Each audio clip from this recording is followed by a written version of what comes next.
Kirk Hanson, Director of Forestry for the Northwest Natural Resource Group. This is the second video in our series on pre-commercial thinning. In the first video, I covered stand assessment and how I choose which trees to remove and which to keep. Now, we'll look at how to get those trees on the ground. When thinning in a stand like this, it's really hard to get the trees to hit the ground. I call Douglas fir stands like this Velcro stands because it's frustrating to try to get the crowns of the trees untangled from one another and get that tree to actually fall. So if possible, it's preferable to start felling into some kind of an existing gap. A gap could be the edge of a stand, it could be a natural gap within the stand, or it could be a road or trail. However, sometimes you're just stuck with starting right in the middle of the stand. So I'm going to show you some felling techniques that you can use in different situations. Once you've identified a tree that you want to remove, you need to make a quick evaluation of it. So some questions to ask are, will it release from the canopy? Is there a direction that I can fall it where it won't get hung up? What's the diameter of the tree? I'll treat a smaller diameter tree differently than a larger diameter. And is there a natural lean to the tree that will either help or hinder me falling in the direction that I want it to go? Before falling a tree, I look for any overhead hazards that could pose a problem. These could be dead branches, dead or broken treetops, or in this case, an understory tree, a cherry here that is wrapped up in the crown of this tree. That's definitely going to prevent me from getting it down on the ground. So I'm going to want to address these hazards first.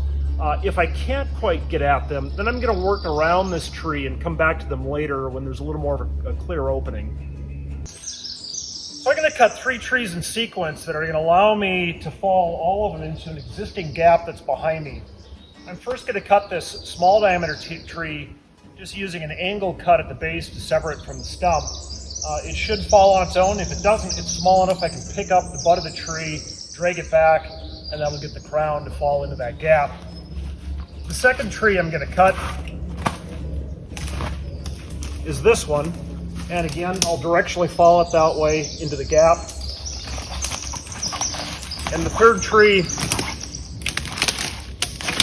is this one here, a little bit larger diameter, and again, going to directionally fall it into the gap.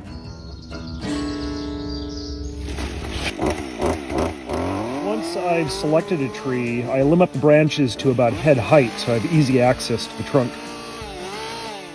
Be very mindful of the tip of your bar so you don't catch a branch and cause a dangerous kickback.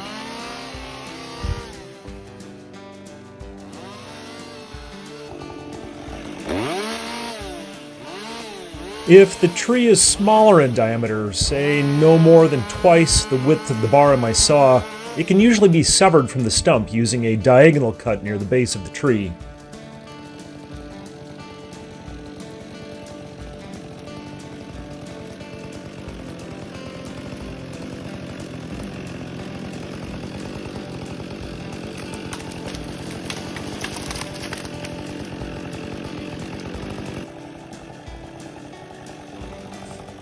If a tree has a larger diameter, then I will use a standard open face and back cut to drop the tree, or at least get it leaning.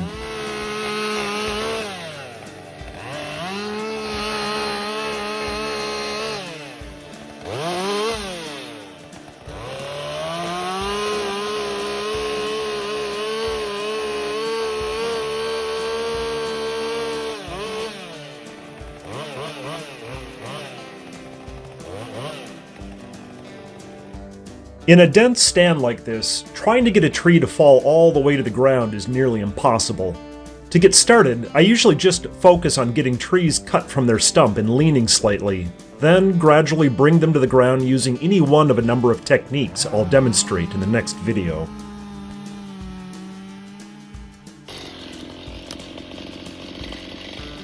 The technique I'm demonstrating here, called a letterbox, is for a small diameter tree with back lean, or is leaning in a direction other than the one where I want it to fall. First, make an open face cut in the direction you want the tree to fall. Second, bore out the center of the tree and make the bore cut slightly wider than the width of the chainsaw bar.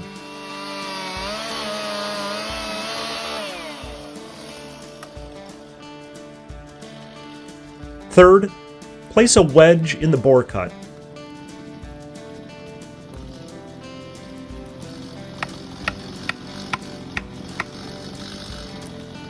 Fourth, cut each side of the tree immediately above the wedge, being sure to leave a hinge behind the open face cut to guide the direction of fall.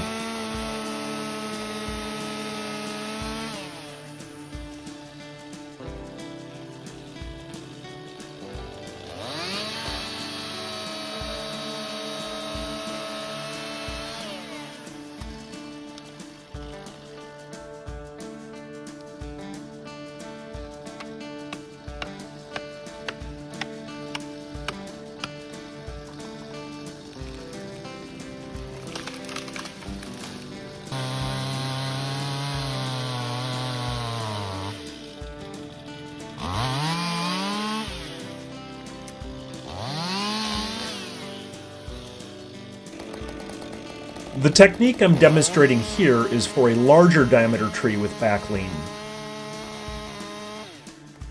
First, make an open face cut in the direction of fall.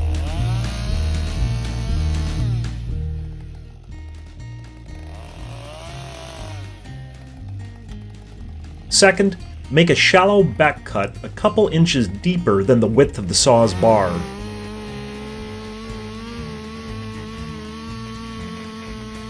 Third, place the wedge.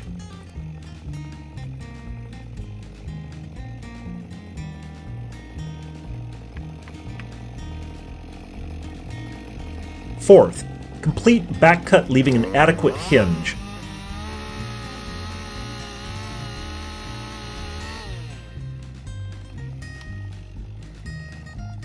Fifth, pound the wedge to drive the tree over.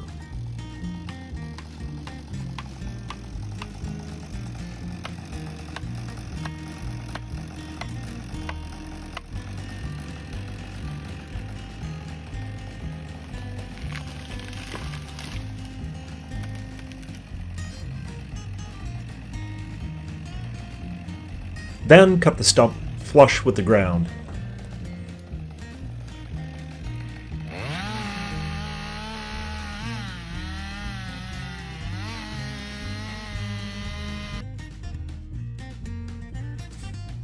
So now we've covered how I decide where to start thinning and which felling technique to use in a young dent stand like this.